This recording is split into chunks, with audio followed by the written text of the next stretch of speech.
Movie की starting में हमें एक खाली रूम दिखाया जाता है जहां एक इलेक्ट्रिशियन आता है और वहां आके बायोमेट्रिक लॉक को ठीक करने लगता है और थोड़ी ही देर में वो उस लॉक को ठीक कर लेता है और अपना काम निपटा कर वहां से जाने लगता है।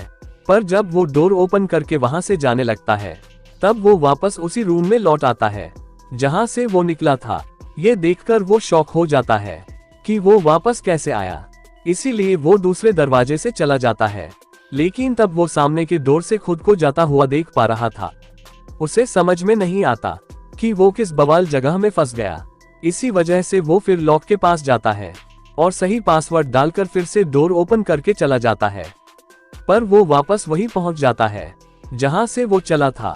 वो कई कॉम्बिनेशंस को ट्राई करता है पर कुछ काम नहीं आता और वो पूरी तरह से परेशान हो जाता है और रूम से बाहर निकलने के लिए वो अपना टूल बैग दरवाजे के पास रखकर उससे डोर ओपन कर देता है और एक रूम से दूसरे रूम में जाने लगता है। पर वो उसी जगह पर वापस आ जाता है। वो रूम से बाहर निकलने के लिए रेंगते हुए भी जाने की कोशिश करता है पर ये भी कुछ काम नहीं आता। वो इस कमरे में कई घंटों से फंसा हुआ था जिस वजह से उस इलेक्ट्रिशियन का ही सर्किट हिल जाता है और वो बेवकूफों वाली हरकतें रूम में करने लगता है जैसे कि उसका दिमागी संतुलन बिगड़ गया हो। टाइम पास करने के लिए वो अपने ही टूल्स के साथ खेलने लगता है और बाहर निकलने के लिए फुल स्पीड से दौड़ते हुए भी रूम से बाहर निकलने की कोशिश करता है पर बाहर निकल नहीं पाता। उसका ये कमरा खत्म होने का नाम ही नहीं ले रहा था।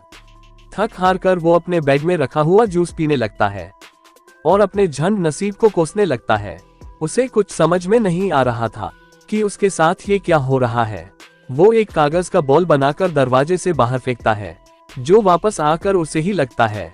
वो लॉक को ठीक करने की कई नाकाम कोशिशें करने लगता है पर वो ठीक नहीं हो पाता क्योंकि वो एक पैरेलल डायमेंशन में ट्रैप हो चुका था जो था एक खाली रूम।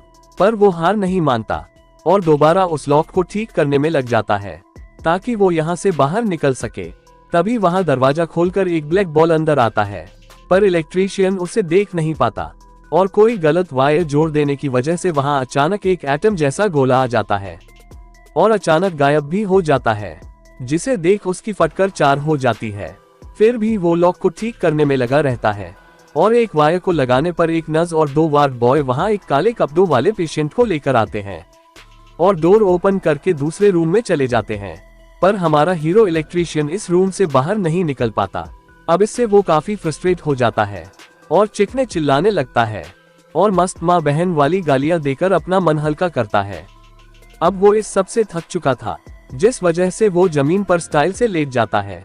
जिसके थोड़ी देर बाद वही एटम के गोले को हम देखते हैं जहां रूम में इलेक्ट्रिशियन की जगह पर एक बच्चा बैठा हुआ था और वो वापस गायब हो जाता है।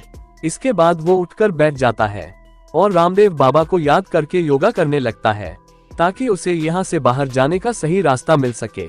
लेकिन उसके दिमाग में जंग लग चुका था पर एक गलत वायर फिर से जोड़ देने की वजह से दोनों दरवाजे अचानक खुल जाते हैं और रूम में तूफानी हवाएं चलने लगती है और अचानक दोनों दरवाजे बंद भी हो जाते हैं।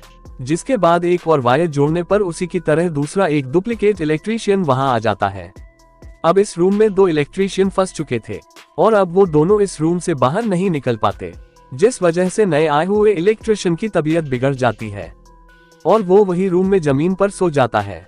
तब पहले वाले इलेक्ट्रीशियन को शॉर्ट सर्किट करने का फालतू आइडिया आता है और वो दोनों रूम को शॉर्ट सर्किट करने अपने कपड़ों को बांध देता है और उस पर जूस डाल देता है। पर शॉर्ट सर्किट करने के लिए कपड़ा कम पड़ रहा था। तब वो खुद अपने हाथ से सर्किट को पूरा कर देता है और जोरदार झटका लगने की वजह से उसका राम नाम सत्य हो जाता है।